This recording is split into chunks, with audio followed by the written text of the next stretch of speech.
From bureaus worldwide, this is FSO. And thank you very much, Ollie Barrett. What a day it's been here in the northwest of the UK. Welcome to Tuesday's programme. It's the BBG, not the BBC. You're listening to the Richie Allen Radio Show, live from Salford in Greater Manchester. And it's 24 degrees. An American friend of mine said, "How warm is it, Richie, you big whinger?" I said, it's 24, it's about 75 in Yankee money. But it's very warm, and it's warm in studio. I'm going to keep whinging until I get a nice aircon unit installed, which is going to happen, I think, real soon. Anyway, I've got the broadcaster, the journalist Chuck Ochelli on the programme this hour, and David Sedgwick is a very well-known lecturer, theatre critic and writer. He's written a brilliant book called The Fake News Factory, which is the latest in a series of books about the BBC. So I think it'll be a decent old programme. As usual, if you'd like to chat with me, do so by tweeting me. It couldn't be simpler. Tweet me at Richie Allen Show. Welcome, welcome, welcome. Yeah, it's a bit mad today. Everything is a bit mad today. It's the Richie That's more like Show. it. Broadcasting live on richieallen.co.uk and multiple platforms around the world. And now, here's your host, Richie Allen. Are you misfiring the jingles? Are you baldy gammon? I am. I'm misfiring the jingles. It must be the heat. Anyway, let's get rid of the theme tune. Welcome to your Richie Allen Show. Another beautiful day. It is going to end tomorrow. The fun is over. The fun in the sun is over. It's going to end tomorrow with temperatures dropping to about 17 and a bit of rain. The farmers, with a bit of rain, I suppose the farmers and the vegetable growers and the garden tenders will be very happy indeed. I made a live stream this morning that went on forever about identity politics. It's on YouTube if you want to watch it. It was a last minute thing. Some of it makes some sense. Some of it is a bit erratic. That's what happens when you don't make any plans and you just do it, you know. Stream of consciousness, he says, getting his excuses in. But no, it's pretty much what I feel. It might be worth looking at. It might not be. And Ken O'Keefe, the once renowned truther, Ken O'Keefe has resurfaced. He's back in Cheyenne Reservation in Montana, and he made a video in which he's invited me to fight him in a ring somewhere. And Ken O'Keefe is not worthy of the Richie Allen Radio Show. So what I did was I cut up the video that Ken made for a few giggles, because we need a few laughs in these crazy times, and I uploaded that to YouTube earlier on as well. Okay? If you want to see that, you might not. President Donald Trump has been threatening, as you heard Ollie Barrett say in the news, to send in the military to quell the civil unrest in the US. People are up in arms, and they are vexed, they are pissed off, they are demanding justice after the killing or the murder of George Floyd, which happened when he was in police custody last week. Trump said if cities and states couldn't control people and maintain law and order, then he would deploy the army. Let's hear what Trump actually said. Here he is. This is him speaking last night, Donald Trump. That is why I am taking immediate presidential action to stop the violence and restore security and safety in America. I am mobilizing all available federal resources, civilian and military, to stop the rioting and looting, to end the destruction and arson, and to protect the rights of law-abiding Americans, including your Second Amendment rights. Today I have strongly recommended to every governor to deploy the National Guard in sufficient numbers that we dominate the streets. Mayors and governors must establish an overwhelming law enforcement presence until the violence has been quelled. If a city or state refuses to take the actions that are necessary to defend the life and property of their residents, then I will deploy the United States military and quickly solve the problem for them. Thank you very much. And now I'm going to pay my respects to a very, very special place. Thank you very much. He went to a historic church near the White House and held a Bible there and stood there like an Egypt, walking past people who were peacefully demonstrating. He could have had a chat with them, but he didn't. Not much of a glad hander or a mover and a shaker these days, maybe. That was Donald Trump. How's that working out for you now, Conservatives, who believe that this guy Trump was a patriot who would uphold the Constitution, sending the army to do the job of the police? How do you feel about that? Of course, you're not going to be honest. So what about his opponent in the forthcoming general election, the presidential election? What about his opponent? Creepy Joe Biden. Well, he said this earlier today. The country is crying out for leadership. Leadership that can unite us. Leadership that brings us together. Leadership that can recognize pain and deep grief of communities that have had a knee on their neck for a long time. I look at the presidency as a very big job, and nobody will get it right every time. And I won't either. But I promise you this, I won't traffic in fear and division. I won't fan the flames of hate. I'll seek to heal the racial wounds that have long plagued our country, not use them for political gain. Yeah. I think Creepy Joe wants to win so that he can play Santa Claus at the White House Christmas party. Just sit on my knee, little girl, and let Creepy Joe Claus give you your present. I mean, this is... Right, it's a cheap laugh, right? There's a choice for you. Two filthy old men, multi-millionaires beholden to the biggest corporations in the world. There's your choice. What a democracy. Now, there is nothing funny about what happened to George Floyd last week. The devastation of his family and friends, I have no idea what they must be going through. You know, people lose family members or family members die, sometimes violently. But they have, if they have one thing to hold on to, it's that maybe they haven't witnessed it. It's bad enough that somebody murdered your son or your daughter. Bad enough, you'll never get over it probably. But witnessing it. God love the family of George Floyd. They had to watch this thing. Right? So there's nothing funny about it. The militarisation of the police, nothing funny about it. So people are going around protesting around the world, as is their right. You can't be in favour of protest for those you agree with only. People have the right to protest. But in Ireland as well. And, well, they're protesting in Ireland, in Phoenix Park, about what happened to George Floyd. And John from Cork phoned Talk Radio and the presenter Mike Graham. And, well, it's a thing of beauty. And then yesterday, out of nowhere, 5,000 protesters decided to do a march in Dublin for Black Lives Matter. For God's sake. What's wrong with these people? Now, they're walking, this is what I'm furious about, they walked from O'Connell Street to the American Embassy, and they did not, there was no social distancing. They were saying there wasn't. No. And they were protesting. Now, I understand. And the murder of George Floyd was a murder, and in any other situation, I'd say good for you guys. Except here's the thing. They're walking up the street, they're shouting, hands up, don't shoot, to a police force that doesn't carry guns. Right. What was that again? Because that's the bit that absolutely done me today. The street, they're shouting, hands up, don't shoot, to a police force that doesn't carry guns. Right. Irish people are approaching the Garda Síochána, a bunch of Egypts now, many of them, it must be said, who don't carry guns and are shouting at them. I have to hear this again. This is vaudevillian. It really is. They're shouting, hands up, don't shoot. Hands up, don't shoot. Garda Síochána. Go on, John. To a police force that doesn't carry guns. Right.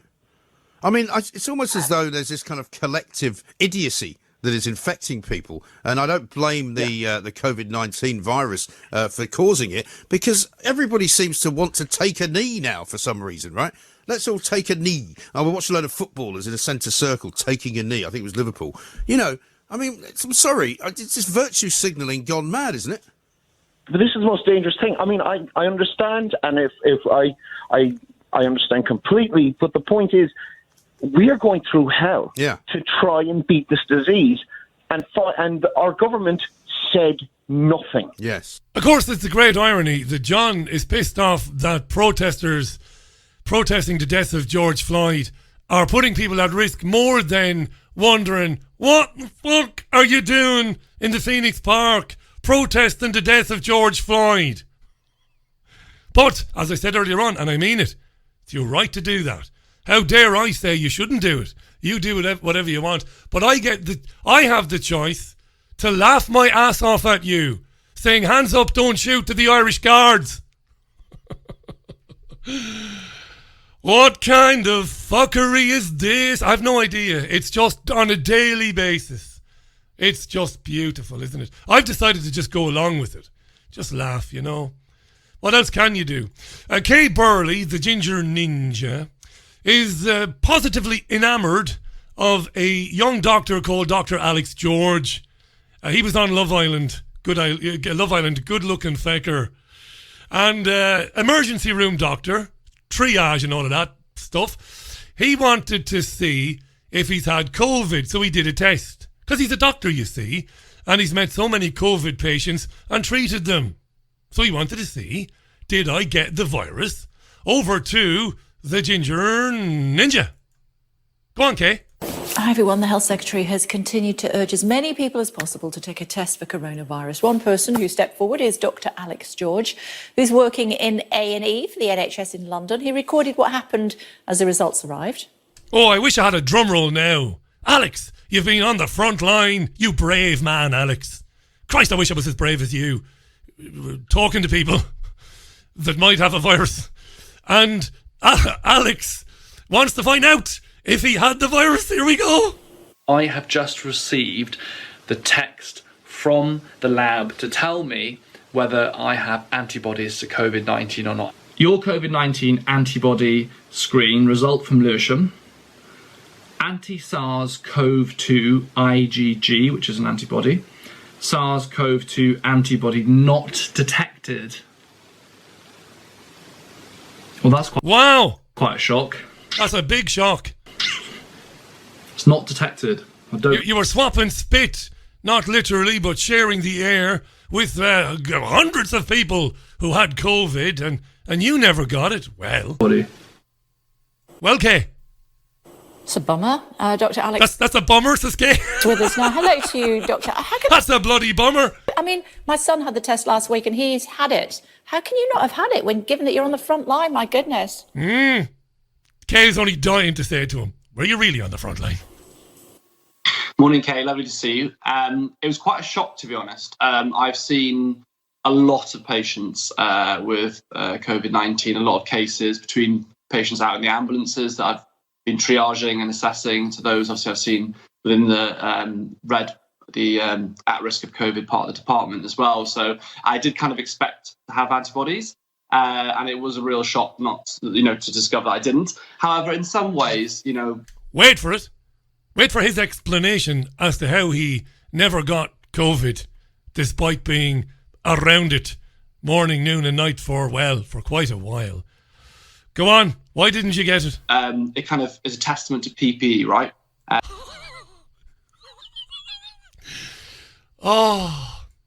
What was that again, son? In some ways, it kind of is a testament to PPE, right? It's a testament to PPE. What kind of fuckery are you? Yes. It's 17 minutes past 5. The heat is getting to your BBG. Jackie Gleason, Smoking the Bandit 2. The calming thing.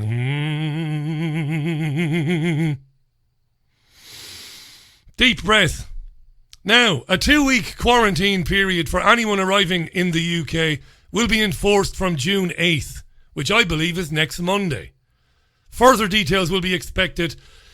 We will hear more about it tomorrow.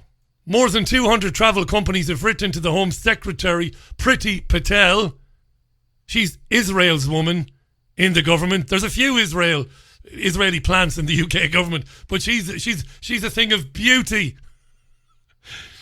Took a holiday when she was International Development Secretary. Took a holiday and went to Israel and met with Israeli government officials and never told anybody in the UK government. Oh yeah. That's more than a sackable offence. Anyway, she's the Home Secretary now because she greased all the right poles, if you understand what I mean by that. And Pretty has announced this quarantine for 2 weeks if you arrive in the UK from next Monday. Travel companies are up in arms. But the Housing Secretary Simon Clarke explains to Kay Burley this morning why it's necessary. People will be asked to self-isolate at a known address and to go there wherever possible by private transport. If someone is not at the address where they've given for quarantine purposes, then we will follow up on that and follow up robustly. If people are breaching these regulations, as the public would expect, then we will find them and we will find them. We'll find you. If you arrive in the UK and you go straight out on the piss, which is what you should do, we'll find you and we'll fine you. Of course, you can't go straight out on the piss because the bars are closed. But you might get a flagon of cider and head off to Heaton Park in Manchester, which is beautiful. But they'll find you and they'll fine you. 2 weeks quarantine. Not all Conservative MPs are happy about this. Here's Henry Smith. Henry chairs the Future of Aviation Committee, and he's not happy, and he articulates why. It's the economy, stupid. Unfortunately, I think a quarantine period now does very little for improving public health in this country, but actually prolongs the economic pain for aviation. And you say it's one sector of the economy, but it has an impact throughout the economy. We are an island global trading nation, and aviation and travel are key to our success historically and into the future. But the scientists say that now we have the infection rate down to lower levels. Infected people coming in to the country from abroad can cause a serious problem and a rise in the infection rate. So the scientists are arguing it's actually more important now than it was earlier in March. Well, I think there's a divided opinion amongst scientists as to the value of quarantine. Really, as I said, if we were to have it, it should have been in place at the early stage when actually there was pretty much free travel into the country. Now that rates have declined, fortunately, dramatically around the world, I think now is the wrong time and actually isn't good for the health of our economy to be introducing this at this time. So ideas such as air bridges, so countries that have been through similar COVID experiences, having an air bridge between them are other ways and other mitigating measures such as include increased cleaning and hygiene are perhaps much more effective than quarantine that may be a bit of a security blanket but actually doesn't provide the protection that we need but does harm to our economy. And that's what it's all about, you see, the future, the next few years.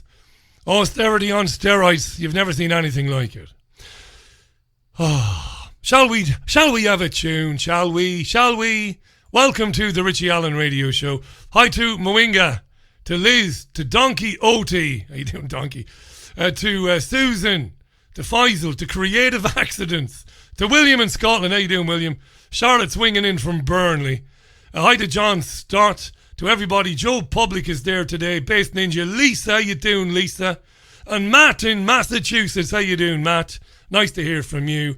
And the amazing Spiro Skouras is online this afternoon. If you haven't subscribed to his channel before, check him out. There's a very good reason why he's approaching 100,000 subscribers on YouTube. He's brilliant. Spiro says, and he might have a good point, I don't believe that Biden will be the Democratic front runner. I do expect a surprise ticket, says Spiro. And he might be right, that man. Here's Bob Dylan on the Richie Allen Radio Show. Chuck Ochelli from the Ochelli Effect will be with me in a couple of moments' time. Welcome to Tuesday's program. Bob Dylan and Like a Rolling Stone on the Richie Allen Show. Highway 61 revisited the album. Hey, don't forget, The Fake News Factory is the latest book by David Sedgwick. We'll be talking to David about that in the second hour. It's the follow-up to previous books he's written about the BBC. His book, BBC Brainwashing Britain, is an excellent read, and we had him on talking about that. Theatre critic, lecturer, and very good writer David Sedgwick on this programme. In the second hour, my guest this hour doesn't need very much introduction because he's been on with me a few times. He's a terrific content creator, and you can find out all about him, if it is the first time you've come across him, at his website, Ochelli.com. He is the producer and the host of the outstanding Ochelli Effect. Let's welcome to the programme the one and only Chuck Ochelli. Hey Chuck, welcome back. Nice to have you. Glad to be back, Richie. Unfortunately, it is that time period when we're going to have to discuss ugly things once again. Seems like that's what I'm suited for doing here. Yeah, ugly things indeed. You're closer than, me or most of my listeners to what's been happening across your country, Chuck. So I'll just ask you, what is happening, my friend, and get out of your way. Give us your take. Well, let me give you a little bit of context. First of all, I do know that the world is watching as there is an honest revolt that is happening here in this country in the major cities. What the media is not reporting, what people like me are trying to get across, though, is that there's a lot of second cities. There's a lot of areas of the country that are not on fire as well. Believe it or not, there are protests in many cities, highly populated, not necessarily headline worthy. And guess what? We're not all burning. Yeah. I want to make that point very, very clear to begin with. Now, that being said, they are reporting some real things. These are things happening on the ground. It's not CGI, okay? And I'm very angry, Richie. I'm going to try and contain myself and keep my usual mood on your show. I don't like to come on your show and be heavy. I can do that on my own. Well, you can rant away, Chuck. Look, there might be places we might find, I won't say disagreement, I'll be devil's advocate. I don't know what's going on. I agree with you. It's a terrible thing. It's horrendous to see that happen to any man or woman. And we've seen it before with African Americans. We've read and seen horrible videos. We've read accounts of this. It isn't new. Let me ask you about the violence. I'm no virtue signaller, and I know you're not either, but I don't believe that the violence is coming from, black men and women in those neighbourhoods. And I'm not doing that to be some, lovely lefty. I've grave reservations about the violence, and I wonder what's really behind it. Tell me about the violence. What do you think? Well, you know what it is? The whole discussion about the violence is not the point of the discussion. No. I hate to disagree with you about that because I know everybody wants that. Everybody wants to talk about that here in this country. That's what everybody's talking about. Yeah. Facts. Whenever you see action on the streets, these things are going to occur. And sometimes, you know what? It's honest to goodness provocateurs who are trying to light things off. There are people that definitely want to strike back at the institutions that are local to them because they haven't been fair to them in the past. Not every business owner, by the way, has been fair to their community. There are honest-to-goodness reactions. There are people that are just being, again, looking to get something because they haven't gotten anything in a long time. And all of that distracts from the real conversation. Okay? And I hate to do this, but this is what the problem is in my estimation. Regarding every single media outlet, except, the very few of us who are independent actually in this country. Yeah. People like Maria Heller, who you had on last week, who I absolutely adore. I work with her all the time. You know this, full disclosure, okay? Thing is that there are very few of us that are not trying to have or that are trying to have the proper conversation at this time. And you know what it is? I'm not a lefty, not by any stretch of the imagination. But I got to tell you, it's not left or right, and it is about color, but hold that thought for a moment. Yeah. Are black people, are brown people more readily abused by the policy enforcers in this country who have been militarized? Yes. There's no addendum to that. There's no addition to that. Yes. I can buy that. Why then? Tell me why, because I will have dozens and dozens of listeners saying, Richie, I can go to LiveLeak and show you umpteen examples. One horrible example where a young white man was face down in a hole in a hotel and had his head blown off by a police officer. I hate this whataboutery, Chuck. I hate it. So I'm prepared to buy. Of course, I'm prepared to buy that blacks get the brunt of it. But you tell me why. Why do they? Why? Well, here it is. It's not either or, Richie. It's not either or. What has happened is, look, I have to reckon with this. When I was younger, here's a personal aside real quick. When I was very young, only way I was going to survive was to be criminal. At that time, I survived by my wits, and I'll tell you that's the truth of my childhood, okay? Yeah. And at that time, I knew that the police were my enemy. When I stopped doing that, I thought, crazy me, that they were no longer my enemy. I found out the hard way that was changing quickly. In the course of my lifetime, and I'm a Generation X person, in the course of my lifetime, it has been amped up. It has been changed over. By the time I was a full-blown adult in this country, the police treated people with a total abandon, and I mean everybody.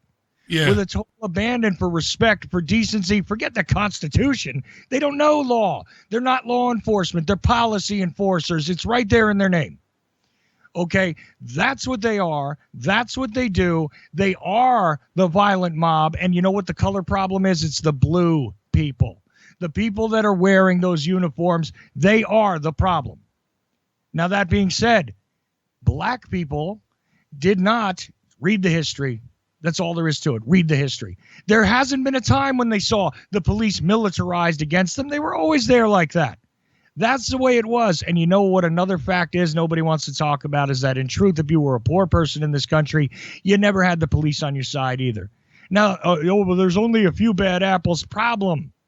Few bad apples, no good. And your argument's not you, Richie, but the people that want to make the argument that there are people that are, they're good police officers. There's not enough of them, obviously, because if there were, the culture would not prevail as it has. Well, remember what happened to Carrie O'Horn in Buffalo in New York in 2008. Black policewoman, heart the size of Albany in New York. She went to stop one of her fellow officers killing a guy.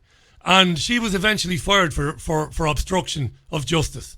I mean, and I asked her about it, and she said, Richie, at the academy, they were telling us, if you see your fellow officers in a scrum with a suspect, you jump in and put the boot in, she said. Because I asked her, is it racism?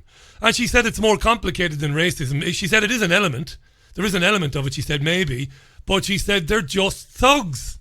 Full stop, they're finding thugs and putting uniforms on them. So everybody is susceptible to it, but definitely at the moment, in these times, because forever and a day, black people are getting more of the brunt of it proportionally, no doubt. No, and yeah, exactly. Double it because of racism. And here's another fact, okay? This is me condemning my own generational drift. We had a polite racism in our generation. We certainly sought to teach our children differently. Okay, again, I'm in my late 40s, right? And we sought to teach our children differently, and we have changed the world, in my estimation, because if you take a look at who is really, truthfully, in the city of Atlanta, which is very close to me, the city where I am, by the way, peaceful protests. I want you to know that. Macon, Georgia, peaceful protests. You won't see it in the headlines. Find it. Go ahead. Peaceful protests, people en masse coming together. This is not a small city. This is a smaller city than Atlanta. But in Atlanta, Georgia, the people that have stepped out onto the street, regardless of what violence has broken out or anything else, are stepping out onto the street, staking much higher than they would in a place like New York, believe it or not. In New York, sure, they can beat you up. They could kill you. That's positively true. That could happen, and it does. But guess what? In Atlanta, a guarantee of clashing with the police, violence, people were going to be injured. I'm surprised that we have not had deaths among civilians in Atlanta. Why, Chuck? Why is that? Why is that? Is the Atlanta Police Department notorious, or is it known to be provocative or aggressive? Again, if you look at the history, it's all there is to it. But not headlines. Not headlines. Don't look to the newspapers. Look to the numbers. Look to the reality. Protesting in this part of the country, quite honestly, something somebody else doesn't want to say, but I'm going to say it now. If it was not for the fact that Miss Keisha Lance Bottoms, who is the mayor of Atlanta, is policing the police right now, if it wasn't for that fact, I guarantee you there'd be bodies in the streets of Atlanta. And I'm not saying this to be hyperbolic. You know me. I do not talk about fear. I am angry at this point in time, and I'll tell you why I'm angry. Because over and over again, what I'm watching is people that are attempting to be peaceful. I don't want to focus on the people that have decided to loot, the individuals who have gone out and handed out bricks to protesters, people who are trying to stash accelerants in neighborhoods in Minneapolis. I've gotten live reports on that on my show. I've gotten individuals coming out and revealing. And by the way, if you catch the news today, I'm sure you're going to find stories more. But I know one headline has already hit. There are provocateurs attempting to adopt the Antifa model in order to shield their own agendas. This is going to happen in these actions nowadays, especially with social media and the quick electronic interactions. But the thing is this, the reality is that a whole lot of people got together and peacefully put up their hands. And regardless of all that, yesterday we had to watch a president fire rubber bullets and tear gas on American citizens. We're going to defend America. Well, you know what? Part of America, which you just fired rubber bullets on and tear gas on in order to have a photo op, okay, that is also part of America. I'm sorry, Richie. I don't mean to yell. Understand? No, I'm it's not good, yelling Joe. No, it's good, mate. And listen, I wouldn't mind if you were yelling at me. This is very good stuff. And this guy, this goes back to 1992 when Rodney King, God love him, had his head kicked in by a bunch of LAPD officers. And is that where the notion to police using the army began? Does it go back to 92? Because I was brought up studying history and studying politics, and I know about posse comitatus, you know, the law that prevents any president deploying the military domestically. Well, does it go back to 92? Is that why he's talking now about sending the army into, to American cities? Now, let's clarify. The reason why 92 comes up in this conversation is because that is the last time that it happened. This Sedition Act, the Insurrection Act, of 1806 was enacted by a president, which does allow him to utilize the military on federal land that is not apportioned to a state, although it does allow for state governors to request the assistance of the District of Columbia leaders there to add military. It's an exception to posse comitatus, actually. And that was the last time it was utilized, when in Los Angeles they needed the military to set things straight for a little while. They lost control. They absolutely lost control of the streets, and rightfully so. And I'm telling you right now that the reactions that you're seeing right now are justified. I don't really care. Personally, and I know this is going to suck in some people's ears. You're not going to like me so much. I don't really care about the property, the buildings, the police stations, or anything else that's getting burned. I don't. You know what I care about is that nobody has to die in order to raise up their voice. This is the problem. And the truth is that regardless of the show of force and the interesting field tactics that were employed there in Washington, D.C., which, by the way, watch them very carefully, proper field tactics, very ancient field tactics, but utilizing the cavalry, which is your horseback policemen, okay, and the utilization of the phalanx, we know we're looking at ancient battle tactics. Can I ask you this, Joe? Can I ask you this? Forgive the interruption. I find you, when I listen to your program and when I have you on, I find you to be incredibly, you've got a great ability to cut through a topic or a subject and get right to the nub of it. I am kind of surprised that you said to me a few minutes ago the violence, being of secondary importance to the actual protest and what's going on. And the reason I'm surprised, and then I'll let you back and you can have as much say as you want. I'm surprised because if I wanted to deploy the military to the streets, and if I wanted to get the public accustomed to that idea, if I wanted to see this agenda, I would be, when a police officer kills or murders a man like George Floyd was murdered, I would be putting the bricks on the street and putting these incendiary devices there. The point I'm making is we've got to talk about the fact that this violence seems to be being fueled by sinister parties, because it might very well be connected to the agenda to get the military on the streets. That's hugely important, surely. It is. It is. Yeah. What you're saying is important. The property, though, the focus on, oh, they're stealing shoes, and I don't care. Yeah. And what? Nobody else should care. That's not the point of it. Now, you want to talk about provocateurism and how this is going to be so useful to individuals who, I don't know, might want to justify shutting down the selection process in November, might want to employ more tactics to keep people locked in place because Corona was not, carrying the day anymore. You want to talk about how, right on time, actually, Richie, a thought that I hear nobody else having is that the brick and mortar stores and things like that were going into economic collapse are now getting burned down in a lot of places. So there'll be new justifications for filing for relief. There'll be new justifications for not serving a community. There'll be more justifications for why you don't have a job, why there is no economy, why everybody is going to be broke. And believe me, the pain of this depression which is setting in, it's going to be terrible. Be a hit. Let me ask you this. Jason has tweeted, critical tweet for Chuck. By the way, you are listening to Chuck Ochelli. Chuck is a great broadcaster. The Ochelli Effect. It's at Ochelli Effect on Twitter. Ochelli.com. Great content creator. Jason says, Richie, Chuck is an asshole to suggest that people's property and businesses being burned and looted isn't important. Why did you say that business owners aren't or haven't served their community? I should have picked you up on that. What did you mean? What do I mean? I mean that not everybody, look, just like people want to say that the first responders are all heroes, not every business owner is a hero. I'm sorry to tell you. And not every single thing that you see, look, again, you like the idea the store stays standing, or you like the idea of nobody listening to the fact that people are being murdered in the streets. And by the way, it is not just people of color. Okay? And you know what? Fine. I'm a bad guy for saying it. Property is not as important as lives. Sorry, that's my calculus. I'm sticking to it, and I don't care what anybody says. Fair enough. Yeah, I didn't expect any other response.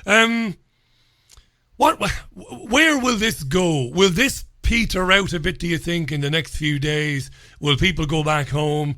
Or do you think this time, this particular incident, and again, God love the family of George Floyd, because whatever about losing somebody to a violent death, most people who've lost a relative who's been murdered or beaten to death, which is horrendous and you'll never get over it. I mentioned this in the monologue. Most of them will never have to watch it. And God love that family. But what will happen? Is this particular incident, do you think this will go on and escalate or peter out? Well, George Floyd's death was put into people's faces, but also context, once again. Breonna Taylor. You know what? This woman died in Kentucky, in case you forgot. She was shot to death on a no-knock warrant, no stop, no nothing, no justification. People broke into her house at 1 o'clock in the morning. Her boyfriend shot back at them, and she was shot 8 times. You know who she was? An EMT who wasn't guilty of anything. Yeah. They had the wrong address, Richie. And they steam in, Chuck. They steam in, armed to the teeth with space-age weapons, bursting through people's doors. Somebody gets killed, they have the wrong address. I mean, this is the stuff of films, isn't it? Movies. No, but it's not. But it's not, Here's the thing. It's not. It was put in people's faces. You got to see it firsthand finally. But I'll tell you what, anytime I've got to deal with the police, the uniformed blue people, I got to tell you something. And I'm not black. Okay, by anybody's definition, I don't define myself as white, but whatever. You know what? Nothing I have to say is important. Not my rights are not important. They do what they want, because they have been given this assumption of authority. They have been given an assumption of superiority. They have been given the acceptance to behave as they wish in a lot of places. And you know what? Nobody says anything. Hundreds of people have died, actually, in interactions with the police. We just didn't have videos of all of them. And George Floyd, damn, if you can't feel what that is, and looking at the controversy, which I'm probably not going to even get to, but I'm going to try to cover tonight, about these medical reports and exactly how he died and everything else. The assumption of innocence, the protection, the phalanx of officers deployed to protect that guy's house who had his knee on his neck. You know what? America had a big debate over Colin Kaepernick taking a knee. Well, one thing about Colin Kaepernick's knee, no matter what you want to say about it, nobody's neck was under it, was it? And this is what he was talking about. I'm fed up of celebrities, though, taking knees and taking to Twitter, like Beyonce, making emotional videos with silly music playing in the background for I'm fed up of it. Opportunist. That's an opportunist. Colin Kaepernick was not being an opportunist. He was utilizing his platform to make a point, and rather respectfully, quite honestly. I'm not talking about these people who have now tagged onto it. Oh, well, blah, blah. Yeah. No. I don't care either. You know what? You needed to raise your voice a whole lot earlier. And if you really care about what's going on, how about bailing out some of the people who have been shot by rubber bullets, who have been in the wrong places, who have now gotten beaten up, maced, run over by the horses in D.C., whatever. Why don't you help them out? Well, do you know what I would say, Chuck? Do you know what I would say? First of all, I've got no right to tell Beyonce or Kanye West or anybody else what they can and can't do. No right. I'm just exercising my right to have an opinion. These people will never hear my opinion, nor should they care. But here's what I would say to Beyonce, who's obviously a very smart and very articulate woman. I would say, if you feel that strongly about it, and you probably do, you know, you're a human being, you might be very wealthy, very talented, I would say, why don't you go to the companies that you work for, the networks and the recording studios that you work for, mostly owned by massive corporations. Why don't you go and tell them, no more. Beyonce ain't playing ball until you start to weigh in. Until corporate America says it's unacceptable to militarize the police, it's unacceptable to kill people like George Floyd. Beyonce's not playing ball, neither will Jay-Z, neither will Kanye West. Then I would say, good for you, girl. But in the meantime, stop making your virtue signaling videos, I would say. Listen, I would appreciate that. And while we're at it, how about we deal with the corporate media, who is so terribly shocked that, oh my, the police have aimed tear gas at us. We've been shot with rubber bullets. I can't believe they arrested our reporter live on CNN. How is it that it happens? They wouldn't even listen to him.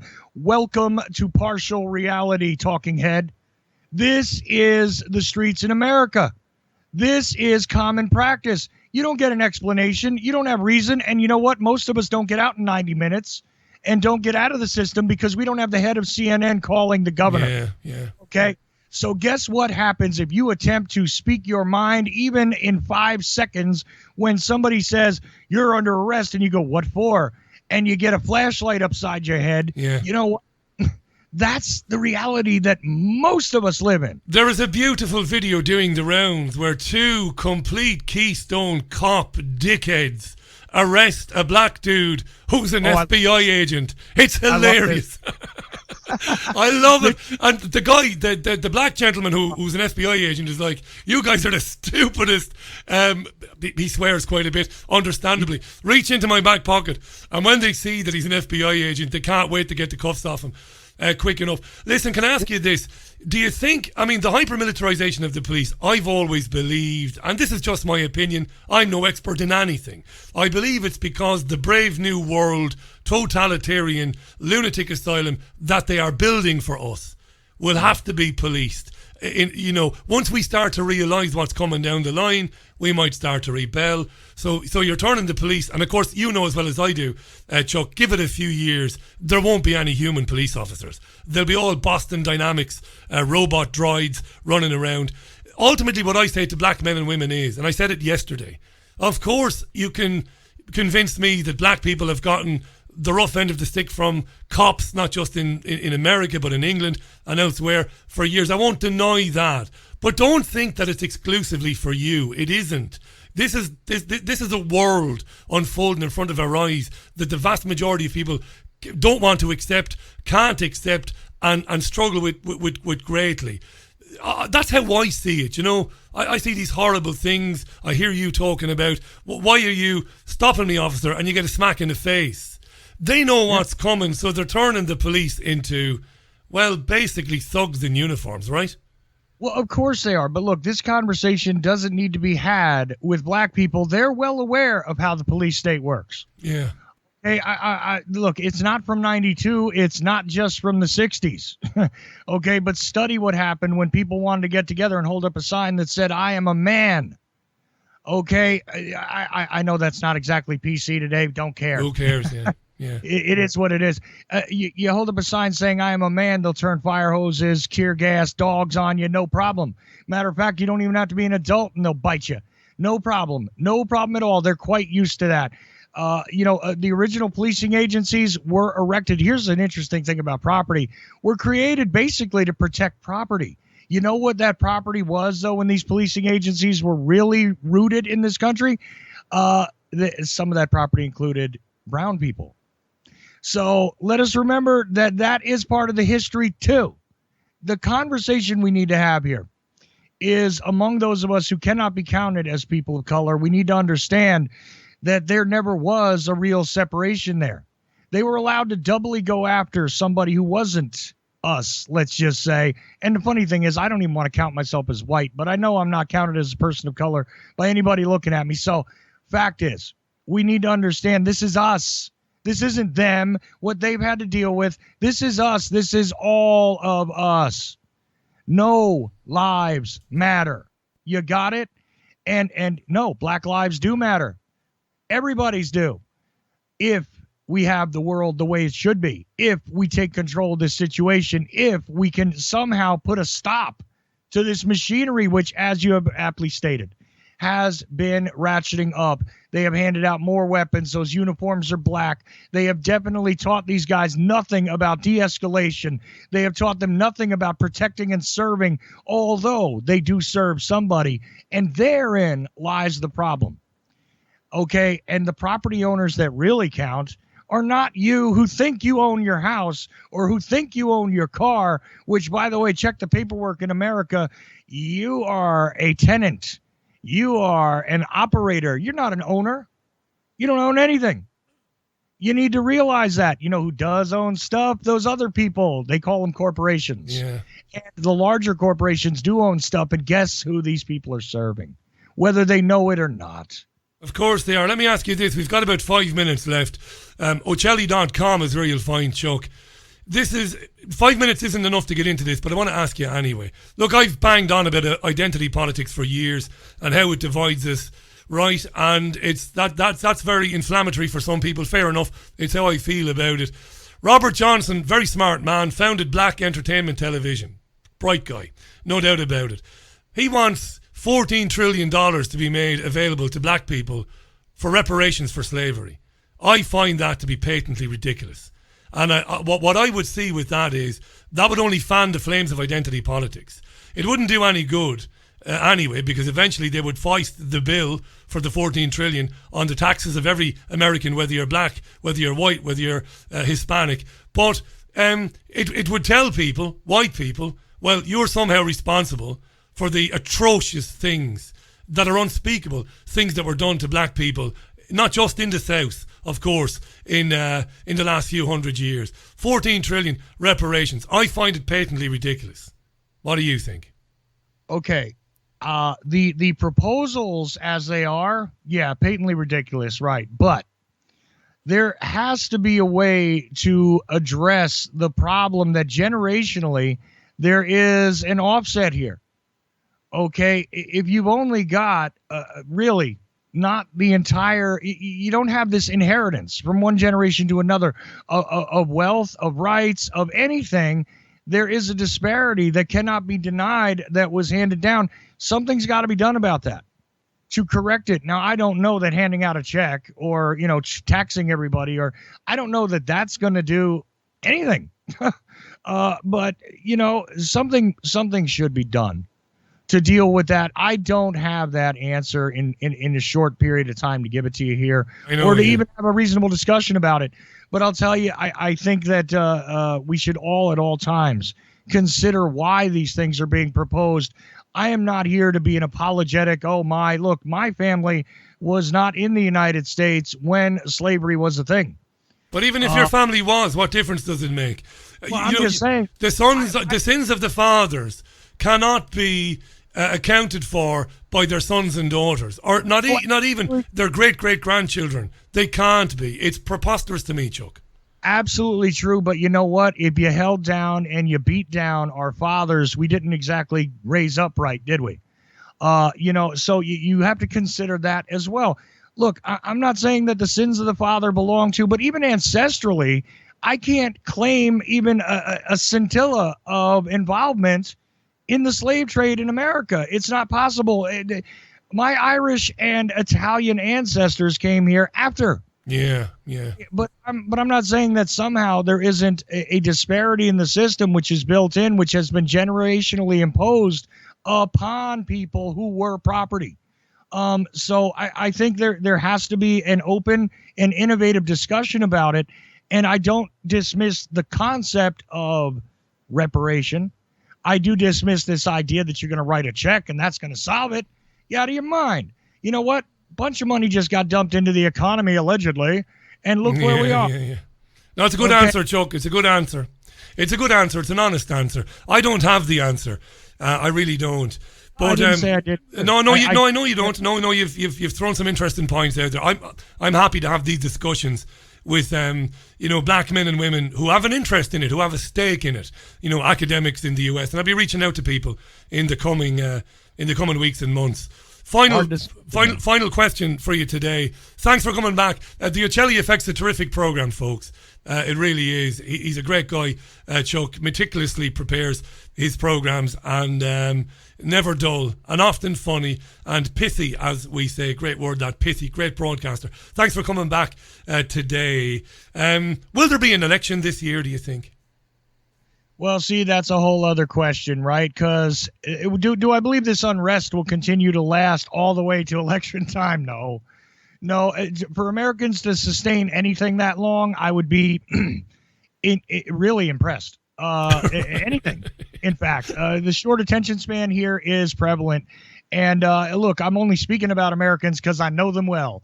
But it seems like to me worldwide, the attention span is rather short. So don't think this will be the thing. However, coronavirus could be the justification, or God knows what next, because this is the state in which we live. We just got through with this whole thing where, again, I'm in a state which was at the vanguard of letting the lockdowns go away quickly. But noticeably, not really much has changed. A lot of anger, and you gave people a lot of time to reflect on it while they sat at home and did nothing and lost their livelihoods. So, you know what? I don't know what's going to happen with that selection. I don't know if we're going to have it and then it's going to be declared illegitimate by some who maybe don't like the results. I don't know much. I predict that if we do hold a selection, regardless of the fact that doesn't matter that the Patriots are not reacting to Donald Trump basically declaring martial law without declaring it or attempting to in a poor fashion because he is inept. You know what?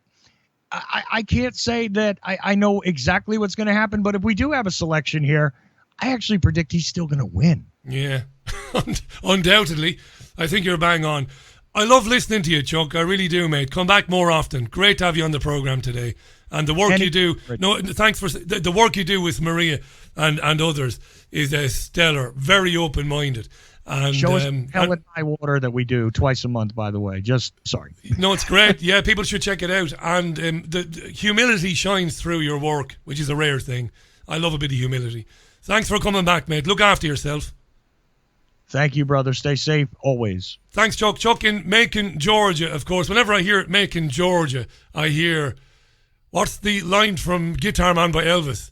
Hitchhiked all the way down to Macon, Georgia in an overloaded poultry truck, something like that. Love a bit of Elvis. Love Chuck Ochelli, by the way. Ochelli.com, OCHELLI.com. And he is at Ochelli on Twitter. Well, he's at Ochelli Effect, at Ochelli Effect on Twitter. Right, headlines. It's exactly 30 minutes to 6 o'clock this Tuesday, June 2nd, and it's a scorchio in Salford. Headlines from FSN. From Feature Story News in London, I'm Ollie Barrett. Clashes between protesters and police have continued through the night in several US cities, despite a threat from President Trump to send in the military. Bars and restaurants are reopening in France as the country eases out of coronavirus lockdown. 12 people, including 6 school children, have tested positive for COVID-19 in a new cluster in Japan, and the UK says it will not look the other way if China presses ahead with a security law for Hong Kong. You are listening to Tuesday's Richie Allen Radio Show. It is broadcast live from Salford in Greater Manchester. Love doing it. Thanks for listening. Do check out triggerwarning.tv, the website. Check out youtube.com/triggerwarning for commentary on all of these geopolitical events with Hayden Hewitt and Graham Booth. It's terrific. I'll be with you in about 60 seconds' time again. Don't go anywhere. Renowned healer Mark Bayersky travels the world to find the most unique and powerful crystals for self-healing. Since the ancient times, crystals have been used as healing tools. They hold a natural healing vibration and are highly charged in positive energy. Mark teaches how to channel the universal energy and transfer it to the crystal to activate its healing power.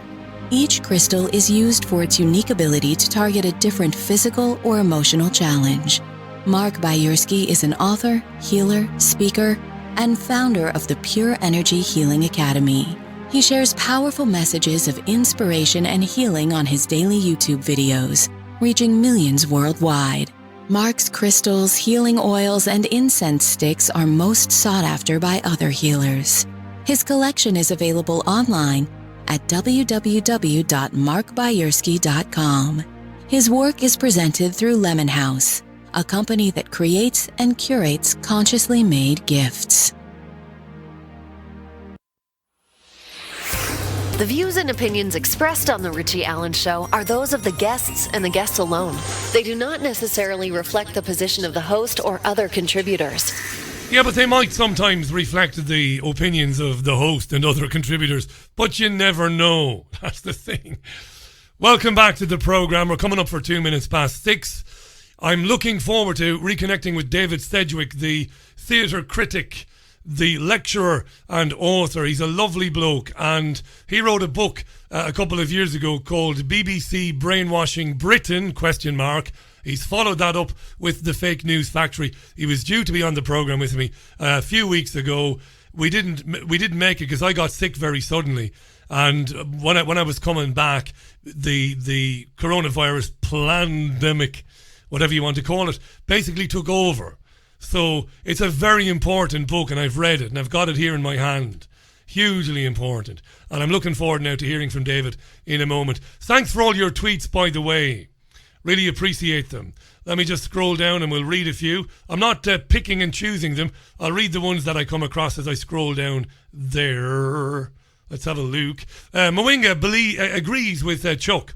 I think Trump will win again in November unless the Dems maybe bring out Hillary or Michelle Obama to replace him. Could you imagine it? Very interesting, that, Mwinga. Could you imagine? I mean, those who write the scripts for the theatrical production that we watch on our television screens, because that's what it is. It's scripted to evoke an emotional response in us. Talked about this for years. This is my theory. I think Mwinga might be onto something there. They might very well be considering. Imagine if we threw Michelle out against Trump. Imagine the madness of the campaign. So it's an interesting one. I'm not sure it'll happen, but it's an interesting one. Joe Public says, thanks to Obama the bomber, the slave trade is alive and kicking today. A lot of black activists, many of them bright people, smart people, educated people, they don't want to talk about the Uncle Tom that was Barack Obama. The man who dropped more bombs than his predecessor, Baby Bush. The man who did nothing for black Americans during his 8 years in the Oval Office. They just want to pretend those 8 years didn't happen. You know, I'm always mindful of a story David Icke told me over a glass of wine one night in Brent in London before the election in 2008. David was addressing a room full of people in Los Angeles, and some of them were black folks. And David said, listen, this Obama guy is just another establishment stooge, and quite a few people walked out of the theatre. They didn't want to hear it. If Obama wins, nothing will change, said David. Just another one. And some people walked out. I wonder if any of them, on reflection, have said, Jesus, the old conspiracy theorist was bang on the money. Jason tweets, the only way Biden will win is if he emulates the protagonist from the film Memento and starts tattooing himself to remember what he said or did 5 minutes ago. Good stuff, Jason. Hi to Charlie. I don't think Hillary will ever get in, but Michelle Obama, on the other hand, the public seem to love her, says Charlie. Yes, maybe. Absolutely. Her book was a big success, wasn't it? And she does the rounds of the afternoon and morning talk shows where she is celebrated as a lovely woman. I don't know anything about Michelle Obama. She might be a lovely woman. I have no idea. I don't believe that she's a trans woman, though. I remember, who was it? Joan Rivers, was it? Was it Joan Rivers? Joan Rivers. What a funny woman Joan Rivers was. Rivers used to say that she was a trans woman, but I think she was saying it in jest. Although some people say that's a very Fox News thing to do. Some people say that Joan Rivers was being serious, that she had some inside information, that Michelle did indeed have an Adam's apple, that Michelle was packing in the undercrackers. She was packing in the undercrackers, but I don't believe that. I remember when the Obamas first came on the scene, I remember thinking, this is me being a horny, red-blooded Irishman, I remember thinking, she's not half bad. Better than Laura Bush. And a damn sight better than Hillary Clinton. It's 7 minutes past the hour. This is the Richie Allen Radio Show. Let's have music from the Stones. And when we come back, David Sedgwick will be on the Richie Allen Radio Show. Right, Rolling Stones, it's 10 minutes past the hour. Welcome back to the programme. Massive amounts of comments on Twitter there. Speaking of gorgeous, talented women, my great friend Jean Ann Crowley has been saying to me for quite a while that she has a hunch that the US election this year might be delayed. And she's a sharp cookie. So we'll watch that one closely. I'm really, really happy to be connecting with my guest this hour again. He's a theatre critic, university lecturer and author. And we had a brilliant conversation about a year and a half ago about a brilliant and very important book he wrote called BBC Brainwashing Britain, ? Well, he's got a new book out. It's just, we should have spoken about this quite a few weeks ago. I explained earlier why we didn't do it. Let me give you a flavour. Encompassing its coverage of Trump, Brexit, climate change, Syria and everything in between, there is nothing spontaneous about BBC propaganda. It is constructed to achieve specific goals. The fake news factory promises to blow the lid off what has become a radical political agenda. And I've read the book. I've got it in my hand. It's an outstanding read. I'm recommending it. Let's welcome back to the programme the one and only David Sedgwick. David, you're so welcome back. How are you? Oh, thanks, Richie. I'm very well, thank you. It's great to be here, and thank you very much for that glowing introduction. I meant every word of it. When I was ill, and I was seriously ill for a while, I read the book cover to cover, and it reads brilliantly. It's terrific. It's a book for our times, and I think more than ever we have to have a conversation now about our relationship with the BBC and our funding of it. And before we get into how the BBC does what the BBC does and your brilliant investigation of it, talk to me about the row that blew up last week when Emily Maitlis missed an episode of Newsnight over her monologue about Dominic Cummings and Boris Trump. Now, you've been writing about that, and I will tweet out where people can read about it. That was an extraordinary example, I think, of what you've been talking about for so long. Yeah, Richie, I think that was the perfect example. Briefly, I don't know if you're probably, I suppose most people will be aware of it, even if they didn't see that monologue. It was basically Emily Maitlis, who you will know is the host of Newsnight, and she began the program with what you get on these American cable channels like Fox News and CNN, which was just basically you call it a monologue. I think I called it a rant. Yeah. Because don't forget, she's supposed to be impartial and apolitical, and that's what the BBC is supposed to be. But that was basically a rant which accused Boris Johnson and Dominic Cummings of all sorts of mischief in relation to his journey up to Barnard Castle, and I think Durham, wasn't it? Yep. And at that point, I mean, subsequently we've heard that one of the people, the eyewitness who spotted him on part of that journey, I think going to Barnard Castle, came forward to say it was a joke, that he did it for a joke. He hadn't seen Dominic Cummings at all. So subsequently we heard the story gradually fall apart, and you noticed, obviously, the media have virtually dropped it now, although they're still after Cummings' blood. But the reason I wrote the article, I wrote for an article for Comment Central, because that broke every rule. The BBC have very strict rules, guidelines called the Royal Charter that some of you may or may not know. It's a very dry document, but basically it says you can't politicise, you can't politic, you can't take the side. If there's two sides in a debate, the BBC's role is not to take one side over another. And I thought that was a gross breach of those rules, because what Maitlis did, she clearly took the side of the anti-Cummings faction, which is basically the sort of London metropolitan elite that were last week, if you remember, they were basically after his blood. And they desperately wanted to get rid of him. They see him as a Brexit blocker, someone who's going to deliver Brexit.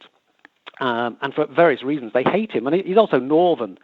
And I think he's from a different circle to the London sort of media elite. He's an outsider. And that was a very, very, very heavily biased piece. And she took a side. And at that moment in time, she shouldn't have done that, Richie, because they're a public service broadcaster. There were arguments for... You know, he did break. He did break some sort of etiquette. Possibly, he did break the spirit of the rules. But there was also a very, very compelling argument why he did that. Now, the BBC position was not to take one of those two positions, and basically it was either Remainers who were saying he should go, and Leavers who were saying we understand what he did and he should stay. She took a very partisan approach on that programme, and I wrote about that, and I was very highly critical. And one or two other people have also been critical of that. It's a brilliant article. I'm going to make sure that it's on our Twitter and on our Facebook. No, it's very, very good.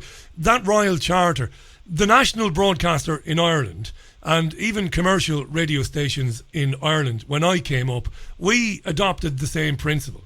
The presenter was never to take any side in any argument, however obvious maybe, it might be, however obvious it might be to the audience.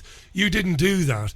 And I'm wondering why people like Emily Maitlis feel secure in doing that, particularly, David, when other well-known broadcasters like Simon McCoy, they've gone online and been very critical of other BBC presenters for breaching impartiality. McCoy has, I don't know if he's been critical of Maitlis, but he's been critical of Gary Lineker and others, yeah. And to be fair to McCoy, I watch McCoy most afternoons, and McCoy plays it the way you've described it most of the time. He might be a bit sarcastic every now and then, but he asks a question, gets out of the way, and puts the other side of it to whichever guest he's got on. Why do you think Maitlis and others feel so secure in behaving as they do? Well, yeah, that's a good question, Rich. I think that gets to the heart of a lot of the content in my new book. Yeah. I don't know. I can only speculate. I mean, you mentioned Simon McCoy there, and I think he's almost like a dying breed of journalist. I mean, he's not old, but no. I think he comes from a different...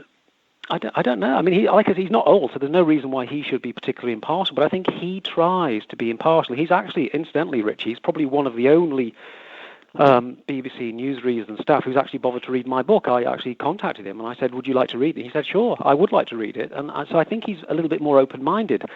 There's not many in the BBC. There's a guy called Robin Aitken who writes books about the BBC who used to work there. He seems to be quite fair-minded. But I think, your question, why does Emily Maitlis get away with it? Well, I think, first of all, she's a star. You know, she's one of their lead performers.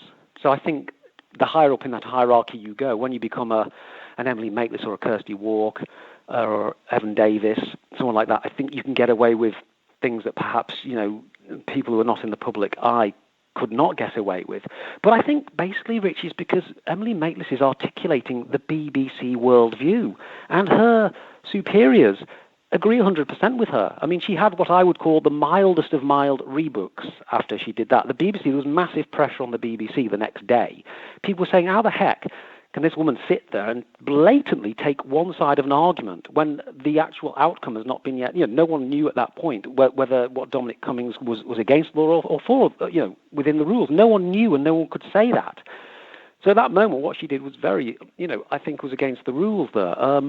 How could she get away with that? I mean, I think people were indignant, and the next day, the BBC sort of issued a mealy-mouthed rebuke, which was very, very mild. And I think they were forced to do that against their better judgment because they actually, and I'll repeat it again, she articulates the BBC Metro liberal point of view, the world view, and they applaud her secretly. They were applauding her, but in public they had to say, look, Emily, don't do that. That was a bit naughty. You broke the rules there.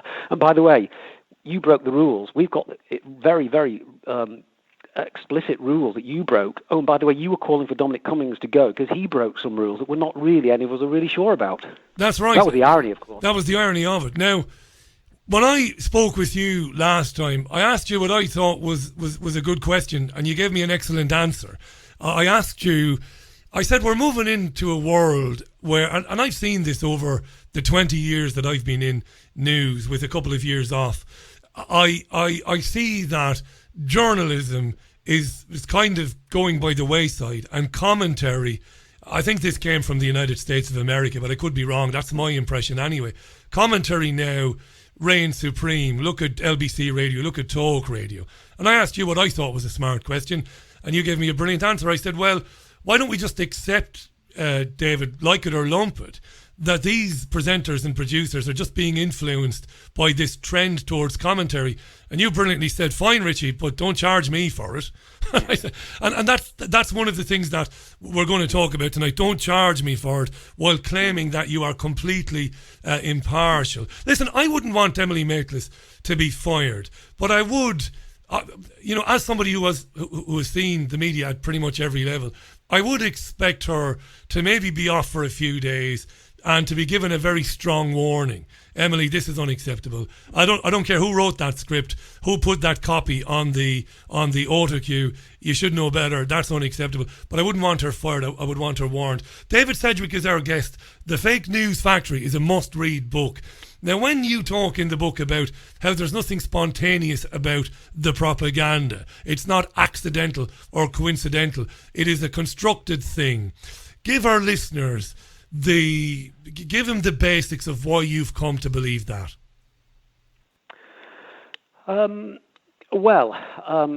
that's quite a huge question, but I think what you've got now, you've got a BBC that has gradually morphed into what I would call is a political campaigning organisation. It takes up causes, but when you take up a cause, there's no black and white about causes. I think there are people who are for causes, there are people who are against causes. And I think the BBC have thrown themselves very much in. I mean, we've seen the riots the last few days in America. You've seen the way the BBC are reporting that. There are no questions about. I mean, it's not journal. I think you've mentioned this on your show recently, how journalists are just not asking questions. I mean, look at the American riots. As far as the BBC narrative is incredibly simple. America is a racist country. What are we going to do about it?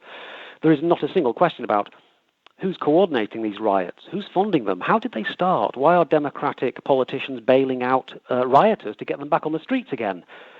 Who benefits from a race war?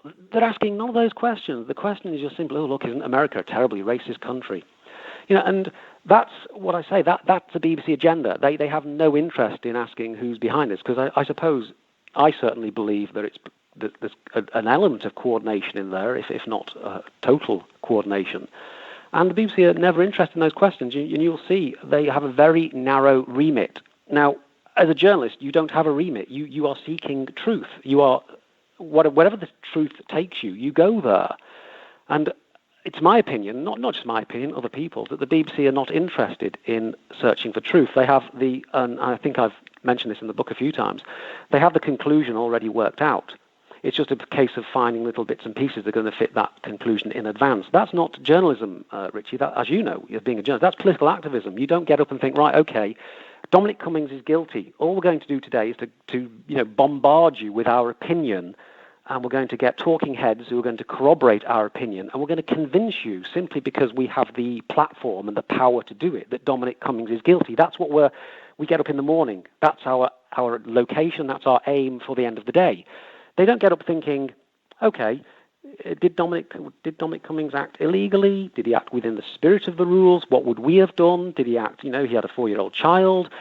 They're not interested in that. In fact, if you remember the the Rose Garden conference, those journalists did not want to talk about Dominic Cummings' child. They were desperate to steer away from that, which is quite unusual because the MSM usually love to exploit children as much as possible. But did you notice that one? They hardly mentioned his child because they knew that was the justification that ordinary people would be thinking, oh yeah, well maybe I would have done that. I had a very sick child. I was desperate. What could I do? They steered away from that, and the BBC steered away from it on purpose because they thought, oh no, that could shatter our Get Cummings narrative quite badly because people might identify with him. And how much, David, we want to paint it. Sorry to interrupt you. How much of Cummings' involvement in Vote Leave was coming out in the attacks on Cummings last week? Do you think it played a big part? Because again, as you spoke to me very eloquently and very academically about last time out, you talked about the BBC approach to covering the referendum, pre-referendum and post-referendum. I suppose they don't like Cummings very much anyway. I think that's very mild. I think they hate him. I think they hate him with a passion. I mean, I think they hold him, rightly or wrongly, responsible for derailing their plan of absorption within the EU superstate. I mean, you have to remember, Richie, that the BBC governance, and that includes Tony Hall, the outgoing Director General, as we should call him now, they are 100% Europhile. They are absolute rabid Europhiles. And that's because, in my opinion, not just me, but certainly in my opinion, that's to do with the breakup of national borders. They want a borderless UK, and the BBC realise that the EU is the quickest way they're going to achieve that. And that leads to the sort of destruction of the nation state, and that, in my opinion, that's one of the BBC's chief aims.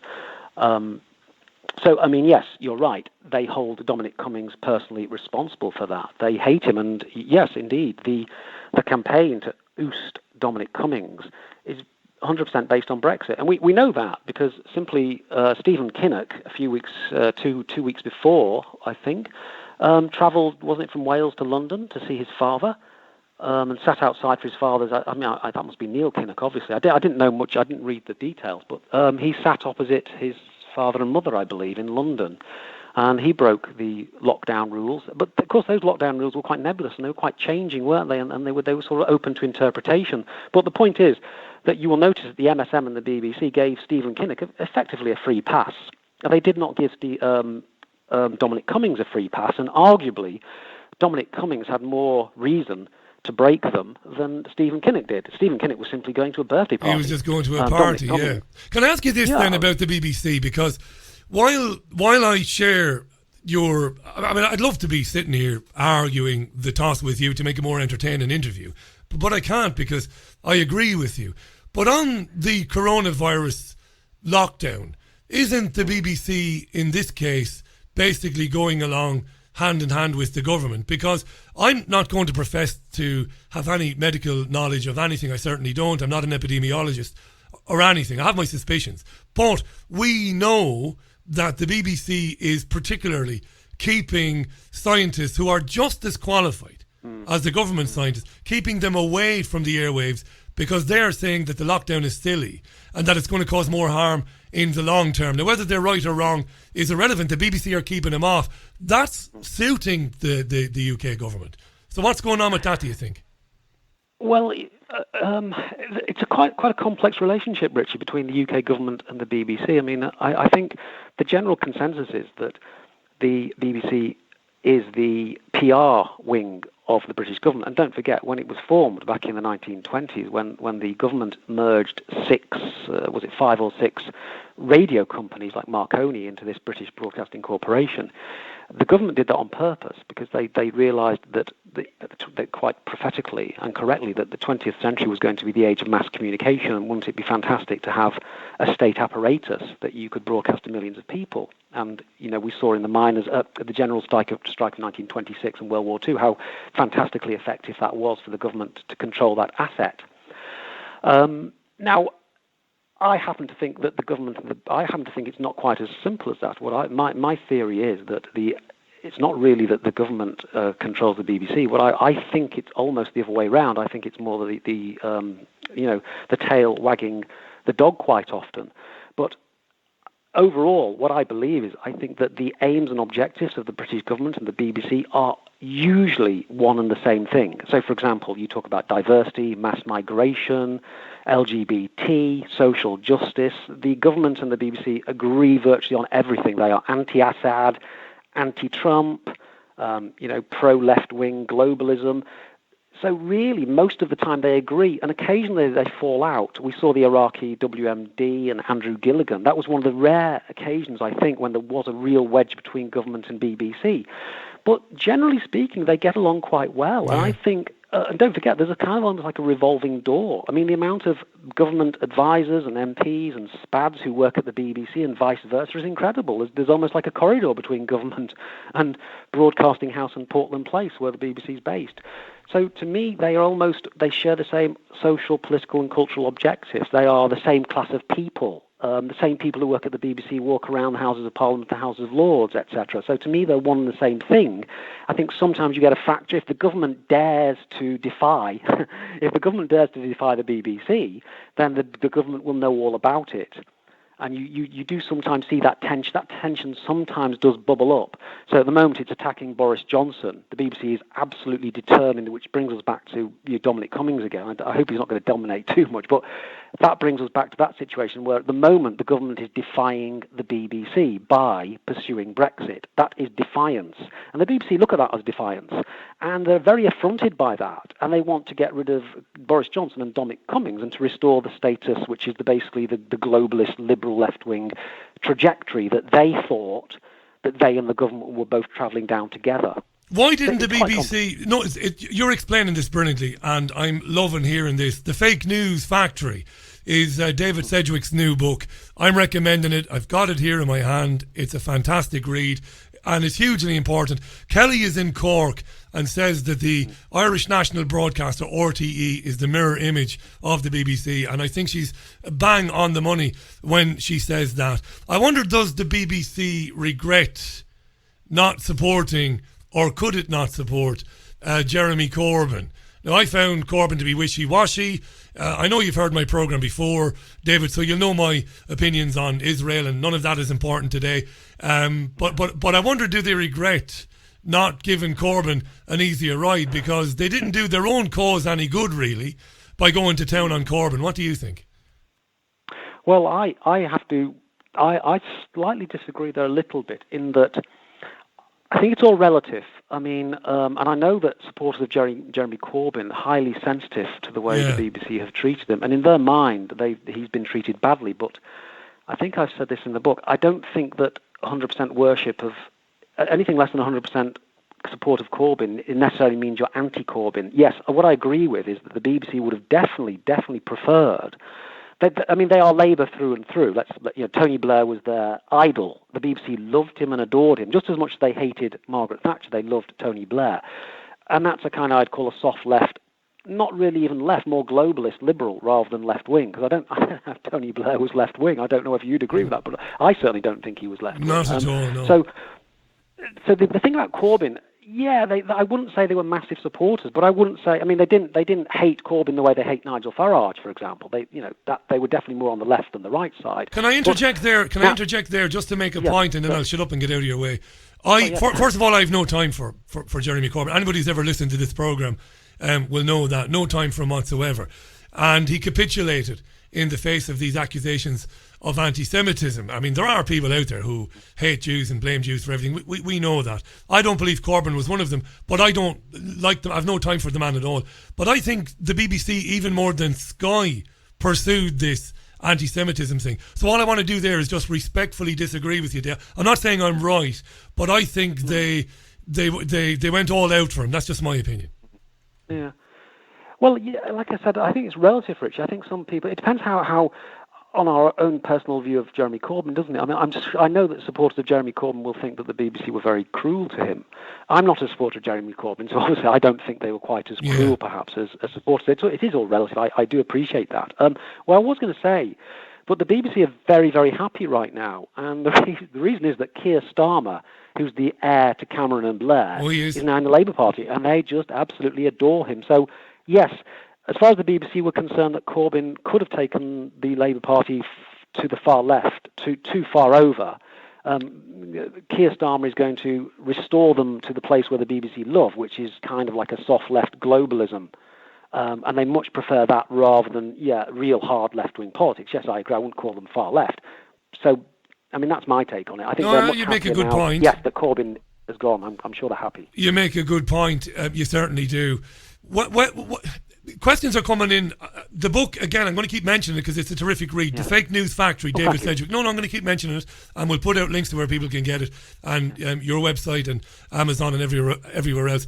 There are those who are tweeting me, and they're very interested, and they're loving this because it makes sense to them, but they're also wondering, why should we be so... if we leave out the licence fee, which we will come to in a few minutes because it's shocking, there's also comments coming in about European Union money in the BBC, and there's also comments coming in about Bill Gates' money in the BBC, and we can come to that in a minute. But I want to talk a little bit about, before we do that, I've lost my train of thought there. What did I say before Gates and the money?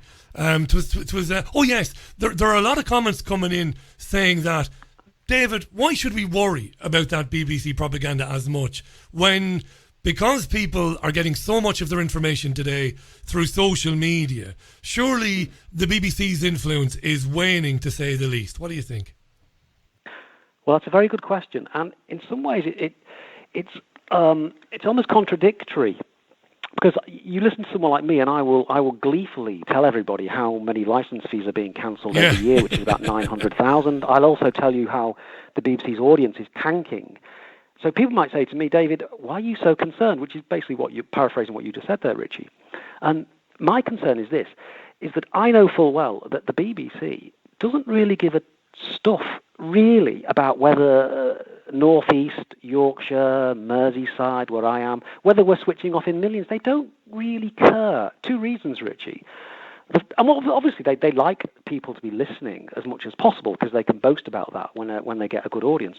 But actually at the end of the day, they're not that bothered, and there's two reasons. Firstly, because they know the government will always prop them up with any cash shortfall. So, for example, I mean, did you know that the BBC World Service is funded by the government to about 250-60 million a year? Yeah. So they know the government will always, as we've just said before, if you take my theory that the BBC and the government are basically one and the same thing, the BBC can always count on financial support from the government. That's the first one. But the second one, I think the most important one, is that the reason why I'm worried about the BBC and the reason why I still write books about them and we're talking about them, even though they're tanking, the audience figures are tanking, people are cancelling the subscription, social media, they're getting mocked and derided every single day. Yeah. You might say, like you just said, Richard, what's the problem? But the problem here is, Richard, is this one, and I think I do mention this in the book, is that as long as the BBC dominates a certain square mile in the centre of London, and as long as they're broadcasting to 20,000 influencers within education, media, politics, the judicial service, as long as those people, the elite, if you like, or the establishment, what the historian Arnold Toynbee calls the dominant minority, as long as they believe the BBC and as long as they are tuning in every day, which they do, Richie, these are judges, higher education authorities, top civil servants, every single MP virtually, and every single member of the House of Lords, as long as that powerful group, even though there's 20,000 or 30,000, and they're basically concentrated in central London in a square mile, you know, from Portland Place to Millbank to Conservative Central Office and back again, as long as that dominant minority are listening and taking them seriously, they don't give a stuff whether the people in Scotland or Northern Ireland or the northwest of England are really, they're not bothered about that. This is and really, that's why really they're interesting. Still a threat. This is really interesting, this. It makes sense, this. So you have academics, you have producers, you have other journalists writing for national newspapers. As you said, financiers, they're getting up to BBC 4's breakfast programme. They're listening to Radio 5. Yeah, they're getting their BBC News at 1 and at 9 o'clock they're watching Newsnight, right? And they're being, whether they realise it or not, they're being seduced in some way to carry the agenda forward. Influenced. Yeah, influenced. Even if they don't realise it. But And that's why the BBC is quite happy to continue. They're quite happy that 1 million. They're not particularly bothered, Richie, that 1 million people cancel. I mean, what kind of business would not be worried about 1 million people cancelling every single year? A business that doesn't have to work hard to get the funding that it gets. Indeed, exactly. An Orwellian nightmare, really. And as long as they can exert influence over the 660 MPs, how many lords are there these days? Good Lord, about 1,200 of them. I don't know. As long as those people are tuning in, the people who make the real decisions in this country, as long as those guys are being influenced, and this is top judges, top civil servants, like I just mentioned before, CEOs, every single one of them, or virtually, I'm probably a vast majority of them, tune in to the BBC. Not only do they tune in, Richie, but I can tell you now they probably believe what they hear on the BBC, and the BBC know that, and they've got them captured. You've got them captured, David. Sorry, and David. That's why I'm worried. And you do articulate that in the book. It's a terrific argument. We're talking about The Fake News Factory, written by David Sedgwick. It's a follow-up to his book BBC Brainwashing Britain, ? Which we talked about last time around. Do you think the BBC is still? Well, we talk about it as if it's one person, but you've articulated why we refer to it as almost like one person, one thought process, one voice. Do you think they're labouring at the moment pretty hard? Do you think they're working on the premise that they can stop Brexit? What do you think? Has that battle been lost according to the BBC, or is that still an ongoing fight? What do you think? Well, in my opinion, that's ongoing. I think they are absolutely rabid Europhiles. I think there's something like, 20,000+ employees at the BBC. Have you ever, Richie, watched a BBC segment? Have you ever seen a BBC article where they've even offered a minor positive of Brexit? No. Have you ever seen that? You've never seen it ever. You can watch every segment on Newsnight or Panorama, go on that website, and you'll just find negative Brexit. And like I said, that's part of an ideological plan. And in my first book, I do talk about how there are certain forces around, certain entities, and we're seeing some of them at the moment at work in America trying to spark a race war. That broad consensus of and individuals and entities and groups are working very hard to destabilize Western society. Some people call that a conspiracy theory. I don't. I think there's plenty of evidence around there to show that's far from a conspiracy theory, actually. And part of that plan to destabilize the UK and to make this a borderless state, like an Oceania in Orwell's 1984, just a landmass, part of that plan has always been the European Union. And it's one of those organizations, along with the UN and WHO, and we all know about the WHO recently. We've heard about the links to communist China. It's part of those supranational. The BBC has a plan. It's a vision of the world which is supranational, and it's run by people like us, BBC executives, Guy Verhofstadts, the Clintons, us, the top people, the superior people. We're going to be in charge of these supranational organizations, and we're going to rule almost like emperors, the little people. That's you lot. Who are stuck to your little towns and cities and your patriotism and your flags. Yuck, we don't like that. We want to be in control, and we want mass control of resources and also people. And the European Union is seen amongst these ideologues, I'd call them sort of globalist, internationalist, corporate ideologues. That's seen as a major step in that direction. And there's no coincidence that all those bodies that I mentioned are absolutely rabidly 100% pro-EU, and they know why. The reason, if you look at the history of the EU, why it was formed, and Jean Monnet and the people, and Schuman, the architects of it, there's never been any doubt in their mind that they were moving towards a United States of Europe. And people who try and pretend that's otherwise are just lying to you. Can I ask you this? It was always the aim. Let me ask you this, David. It's not quite off topic, but it's not specifically about the book, but I want to ask you anyway. I've had some brilliant guests on in recent years who've talked to me about the sort of guys. I mean, I would definitely be, my entire adult life, I would have been trying to speak to people about what I would have seen as the federalist superstate of the European Union. And this was in Ireland. Now, when I became a radio producer, I had to be very fair. And, every show was balanced with people pro-EU and those who weren't. And I kept my big bloody mouth out of it. And I did. I would have been fired otherwise. But I was always, a raging against the European Union and what it was going to be. That's a bit of a preamble. The reason I'm asking you this is, I understand when a writer like Neil Saunders, who has written about mind control through the media and hypnosis, he's a lovely fella, Neil, and his politics would be, I suppose, like mine, they would be traditionally on the left. And Neil says that we've gotten fooled by people like Nigel Farage, and not just Nigel, but his counterparts in America. And we've gotten fooled that we've jumped into bed with them because we know what the European Union is. I agree with everything you've said this evening. But what these guys want to do is they want to take control and they want to sell off everything to the biggest private corporations in the world anyway, and they want to do agreements like TTIP and things like that, which will be very detrimental to people in the long run. I'm not shanghaiing you with this question. I just want to get your basic opinion on that, because I have a lot of sympathy for those fears. These Bannons in America and Trumps, I don't like these guys. They're not interested in the little guy, I don't believe. What do you think? Well,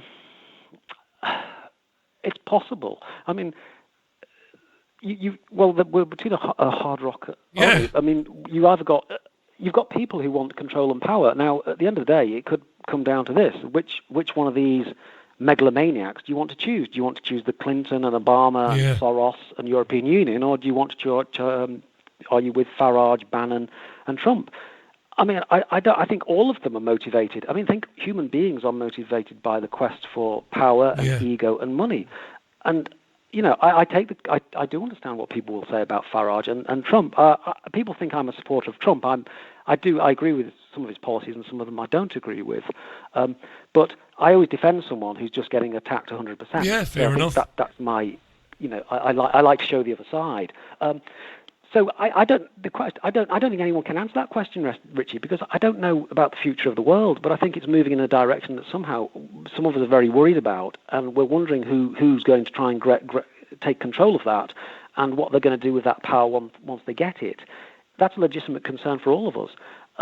We can only go with our gut instincts, I think, at this stage, can't we? Because every single politician in the world, they say Donald Trump tells lies. Well, show me a politician who doesn't lie. Right.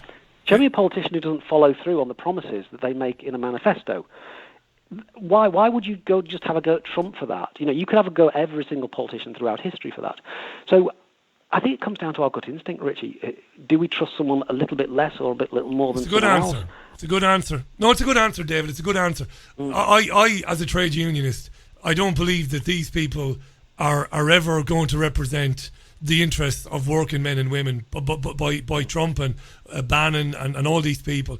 I don't like them. I weighed them up, and you articulated it very well, choosing between a rock and a hard place. I found myself sometimes using their sound bites and referencing them during the referendum. And look, I'm not a snowflake, and I'm not one of these momentum idiots. I didn't have to hold my nose. I didn't feel like I had to. But I don't like these people either. I think you've given me an excellent answer. But Justin, Richie, go ahead. Just one thing I was do very quickly. If you look where these riots are happening now in America, they're happening in Democrat-controlled cities, and that tells you something. So what the people are living in poverty in these American cities, and I think these riots are not. I don't personally think it's about all race. I think it's about social conditions as well that are exploding at the moment.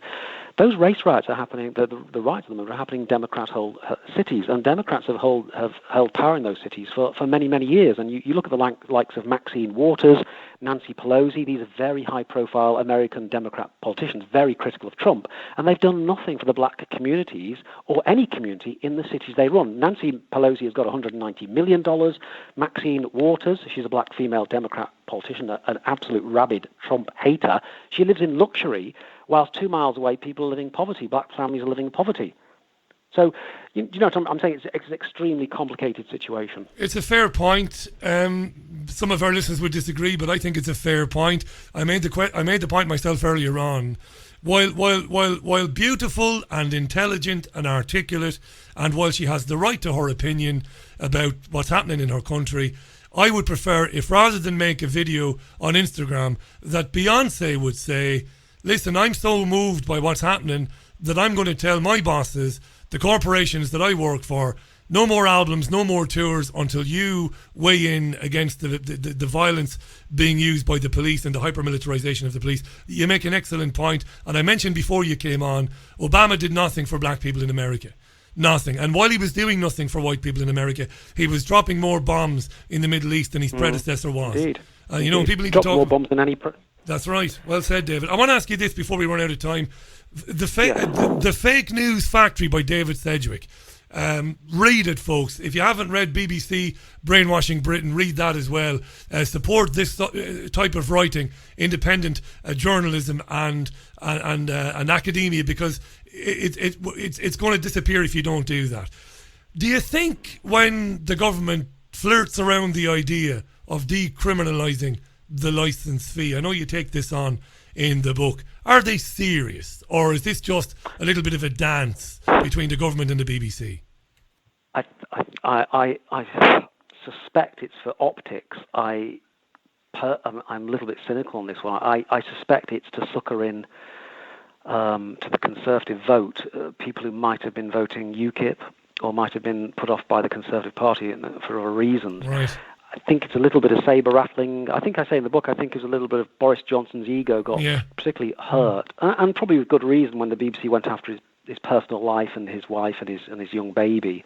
And I think it was a sort of him snapping back, saying, "Okay, you know, if you want to go with me, then I can do this to you. You know, don't forget I've got this power." But it's one of those things. It's power that's never used, Richie. The Conservative Party as a whole, although Dominic Cummings is an anti-BBC, especially the way they've treated him recently, but I don't think Boris Johnson is. I think his views align, like I've said before. I think just to you a minute ago, but I think the same type of people who work at the BBC are the same type of people who you find in the Labour and the Conservative Party, quite frankly. So they are ideologically aligned. I don't think there's any difference. I mean, I could easily see Boris Johnson as Director General of the BBC one day. My God, he's done most jobs, hasn't he? He seems to want to do the top jobs everywhere. So I could easily see him there.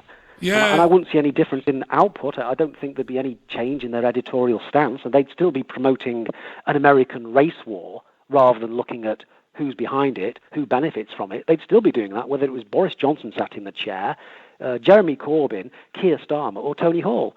Do you see what I mean? It's immutable because it's part of a bigger system. It's part of something that's way beyond the power of the British Prime Minister. If you go into the sort of the real power behind this, which we haven't got time to now, but you start to realise that UN, WHO, BBC, CNN, they've all got these acronyms. Well, let's make time. Acronyms, isn't there? I said this to you last time you were on. I said, don't be a stranger. Just because you're an author and a theatre critic doesn't mean that you should only come on when you've got a book out. Come back with me in a few weeks' time and let's get into that. I will. In depth. Yes, we could.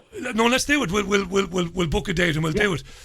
We certainly will. We will. The thing about there was quite a few comments came in about Bill Gates. And to kind of crystallise what David has been writing about in his books for some years and in his articles, is Bill Gates visited BBC Sunday Breakfast a few weeks ago. Now, I don't care whether you're pro or anti-vaccine. In my audience, I don't care. It's not relevant to what happened in that studio. Gates came in and suggested that if somebody rushed a vaccine out before autumn, that the companies should be indemnified for their good work to help the pandemic, meaning that they wouldn't be in a position where they would be sued.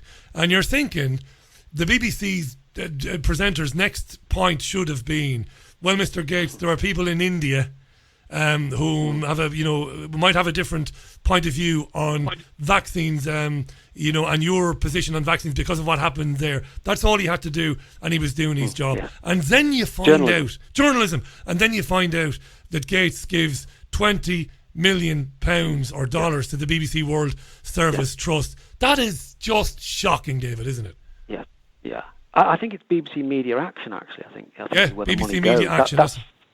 I think that's officially it's supposed to be a BBC charity, but some great work by UK Column, which investigation into UK media action shows it's far from an actual charity. It's actually a political wing of the BBC, and a political wing. Political wing. Even saying that sounds like provincial, doesn't it?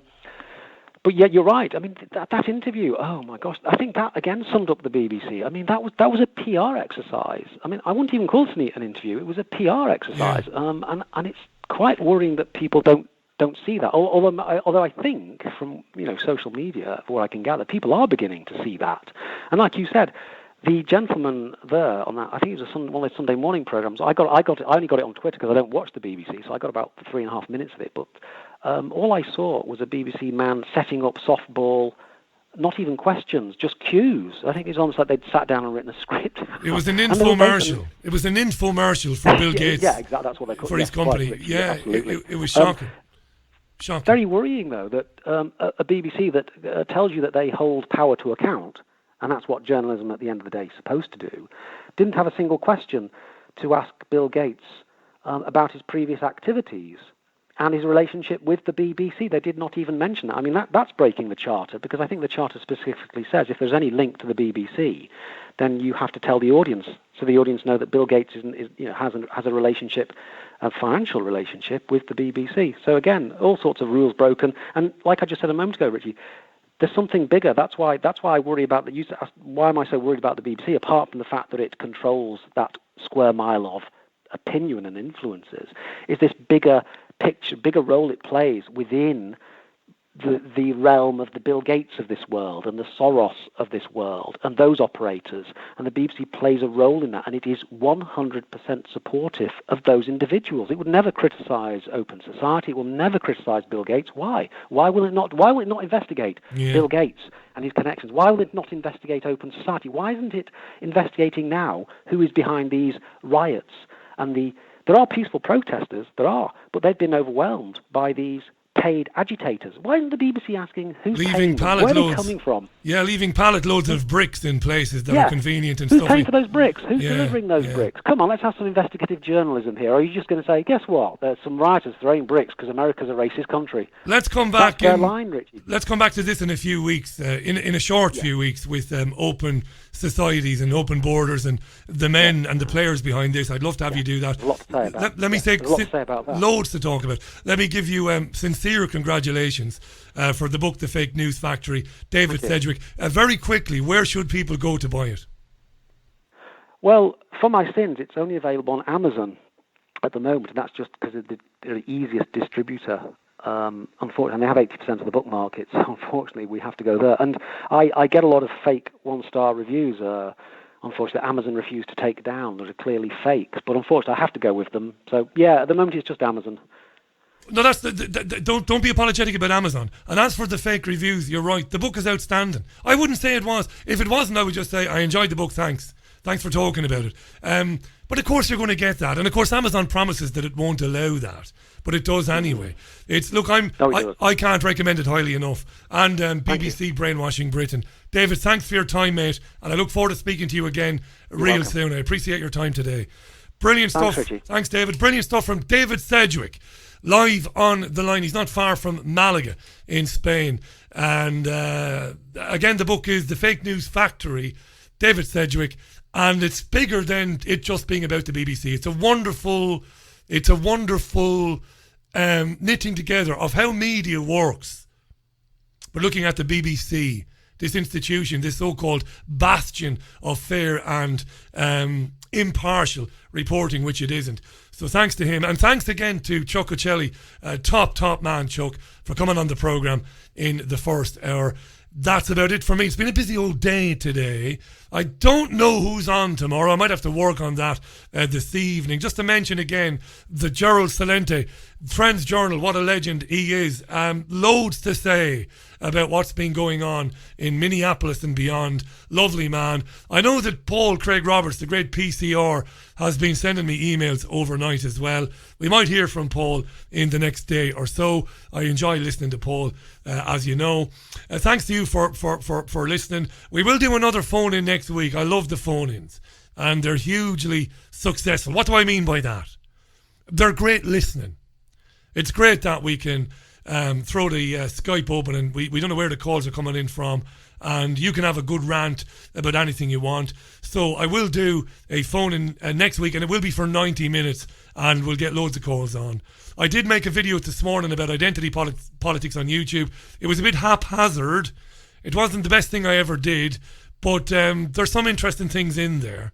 You might want to take a look at that. It was on foot of yesterday's programme and my interview with Kevin Maxwell and with Tommy Sheridan. That's on there. And there is a funny video on YouTube today. Ken O'Keefe has resurfaced in Montana, and he's been saying some silly things, making threats and stuff like that. None of it is very serious. And I'm not bullying Ken O'Keefe. I'm not doing that. When somebody is struggling with addiction, I'm not doing that. Ken O'Keefe took a lot of money from a lot of people, and he's laughing at them. And it's worth noting and pointing out. But I'm not bullying him. As bad as he is, I wish him all the best in his battle with addiction. And I hope that at some time in the future, he'll have an epiphany and he will right the wrongs, the things he's done, restitution, and apologise to people and straighten himself out. That's what I hope, right? Going out of the programme with Jimi Hendrix today, because I love this. Thanks to our guest again. Speak tomorrow. Bye from the BBG. Bye now.